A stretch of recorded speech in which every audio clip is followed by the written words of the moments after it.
One of the most underrated benefits of strength training is how it helps you do mundane, daily activities. Seemingly simple tasks, like climbing a flight of stairs, actually require a lot of muscular strength, mobility, coordination, and balance. If you feel unsteady climbing stairs, or even experience pain or discomfort trying to tackle a flight, then there are a few things you can do in your workouts to make climbing stairs easier.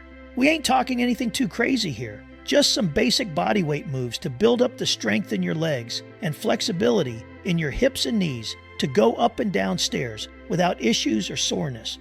Balance plays a part too. Stair climbing works your legs hard, since you gotta lift your whole body up, one step at a time. Each leg has to be strong enough to hold you up over and over as you go up the stairs. Megan Marie Delegas is a physical therapist who says it's a single leg exercise. So you got to coordinate and balance while shifting your weight from one leg to the other. Climbing stairs works all the major muscles in your lower half, the quads, hams, glutes that give you most of the power, but also the smaller ankle and toe muscles that push you off each step. So the exercises here target all those areas to make you stronger and improve mobility too. They also test your balance in a safe way, getting you nice and steady so you feel confident going up any staircase. Move 1. Air squat. The air squat is apparently a very important exercise that works all the muscles in your lower body, according to fitness specialists.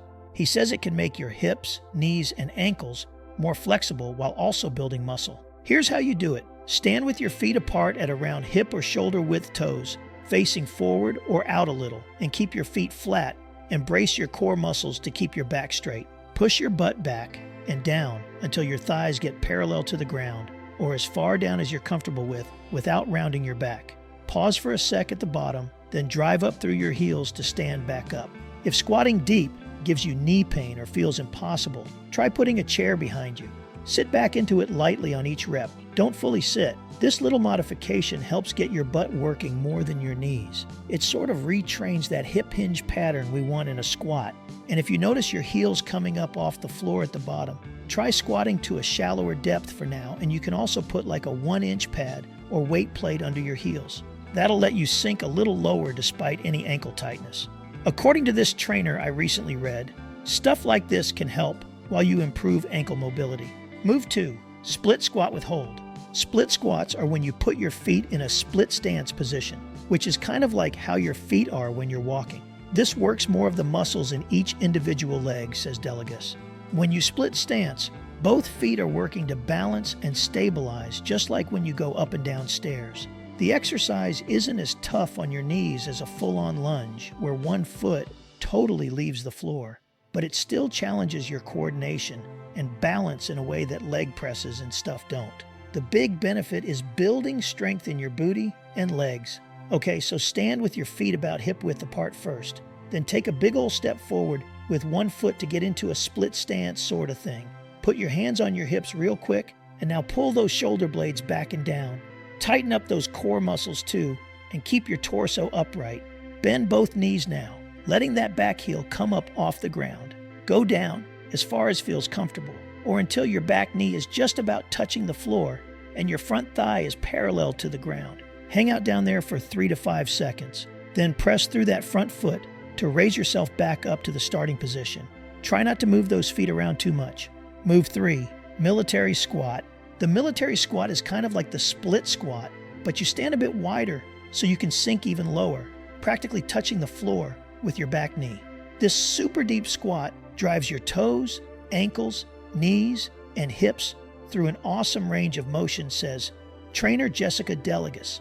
Going that low takes serious mobility, so be ready for a challenge. Here's an exercise to build some muscle and help your balance and flexibility at the same time. Start standing with your feet together and then take a step forward with one foot so you're in a split stance with that front foot flat on the floor and your other foot up on its toes. Put your hands on your hips if you want and pull your shoulders back so your torso is upright. Bend into the lunge, lowering down until that back knee comes close to touching the floor. Press through that front foot to raise back up to standing without shuffling those feet.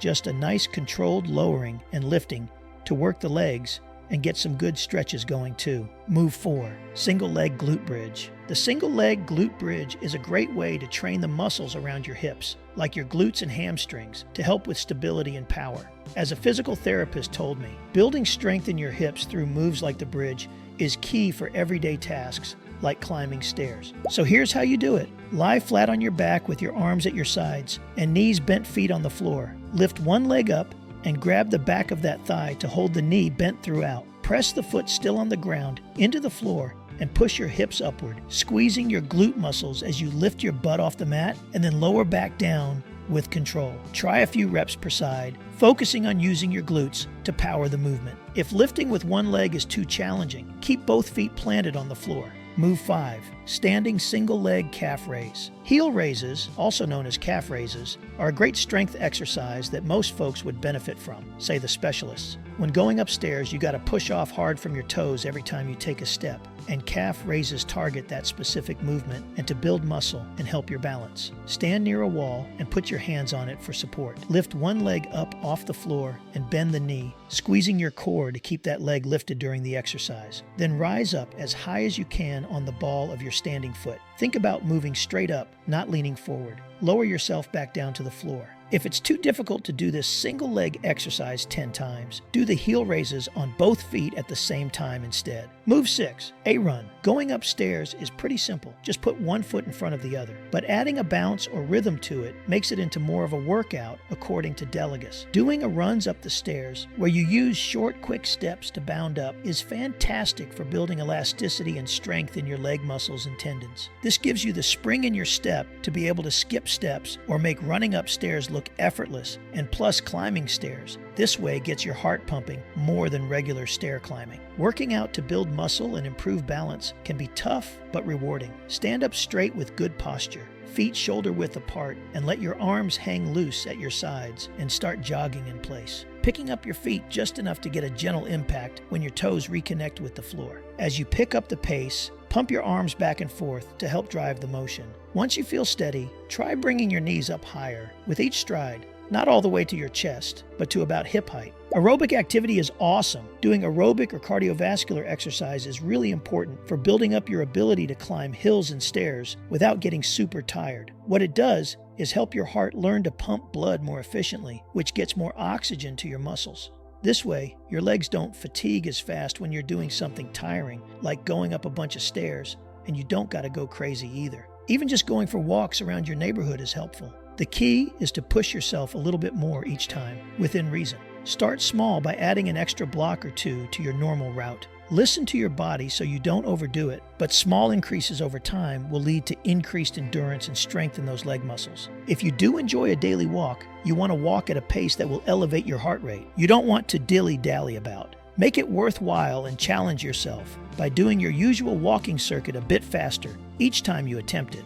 Using hills and stairs within your walk will also add a natural progression. If you have a set of stairs in your own home, use them to finish your walk. Aerobic exercise is good for you. Things like walking, swimming, biking, but you gotta push yourself. Don't just stroll, go for a power walk. Do more than doggy paddle, try some laps. Crank up the resistance on that bike and you get the idea. How do you know if you're actually challenging yourself? Use something we call the rate of perceived exertion. Basically, 1 means the exercise is super easy, you can breathe fine. 10 means you're dying, breathing hard, can't keep it up. You want to aim for 6 or 7, enough to elevate your breathing some, get your heart pumping faster, break a sweat. Using the tips above, I hope your next experience with any stairs or uphill climb is done with more confidence. If you're still unsure or confused about anything I've discussed here, please feel free to reach out and contact one of our exercise physiologists at BJC Health.